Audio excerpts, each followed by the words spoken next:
That's fine. All right, we're gonna be 27.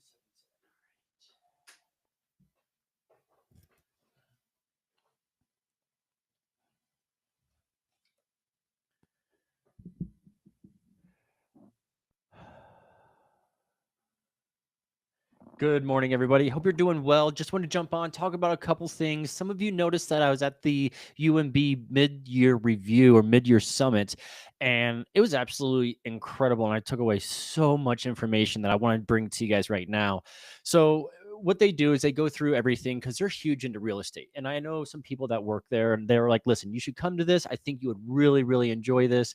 And I think it's right up your alley too, in terms of what you're looking for, what you talk about in some of your podcasts and your news stuff. So why don't you come? Why don't you take a look? You'll meet some great people. I'm like, perfect. Love to come out.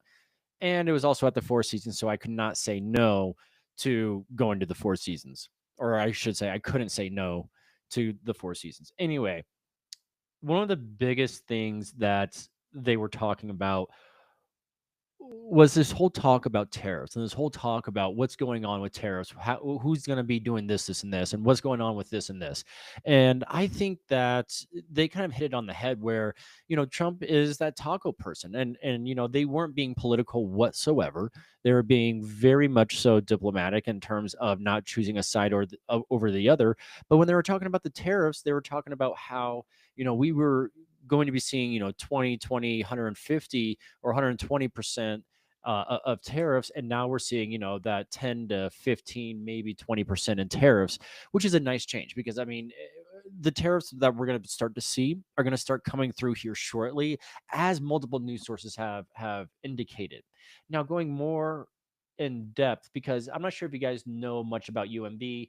They are a national bank, but they do a lot in the real estate space. So that's one reason why I really, really do enjoy going to their summits, going to their meetings, knowing the people that are the people at the powers that be at the company. But at the same time, it's just a great overall place to be. I think they're just amazing people. So when they started talking about, we have a few realtors here today and all this other stuff, I wasn't the only one, but I definitely was one of the ones that was talking to quite a few people. So um, some of the big things that they really kind of touched on was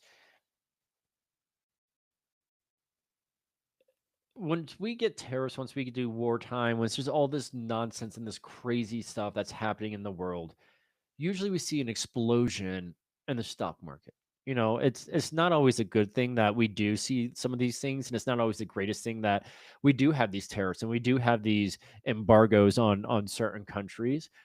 But at the same time, trying not to be political, as some of you guys know where I stand, it has been good for the economy. Now, I'm not someone that just looks at the economy as a whole, because if you don't know, real estate is 18 to 24% of the entire GDP of the United States. So nearly a quarter, if not at least a fifth of the economy for the United States is real estate. That's commercial, that's residential, that's all things real estate, right? So with that being said, cutting rates and doing it at a drastic rate that people want to see will throw us full-fledged into a recession. Now, I'm saying that outside of them saying this, but at the same time, we can't have a full-fledged, drop in these prices. One, the economy is not stable enough right now to do such.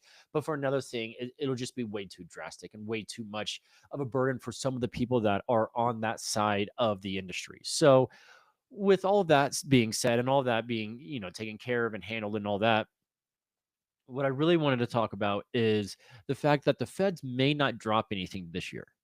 We may not see a Fed drop of any percentage points. They're meeting in 2 weeks, I think.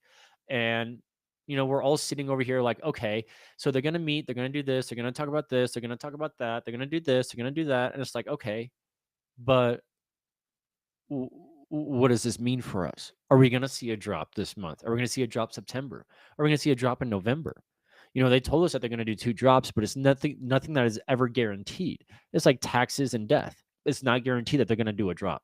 And right now, it doesn't really look like they're going to do a drop in interest rates. So, what that means for a lot of people is, if you're looking to buy or sell right now, it's still a great time. Look to see with what incentives those sellers are giving, or what a lender can do for you. Because I know several people right now that are like, listen, like I want to buy this house. It's a great house, but I need to do this, this, and this first.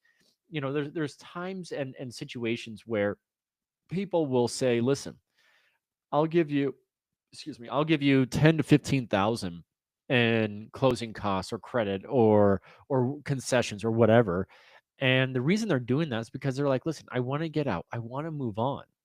This whole back and forth with a lot of people where it's like, oh, well, buyers don't have to buy right now. And it's like, true.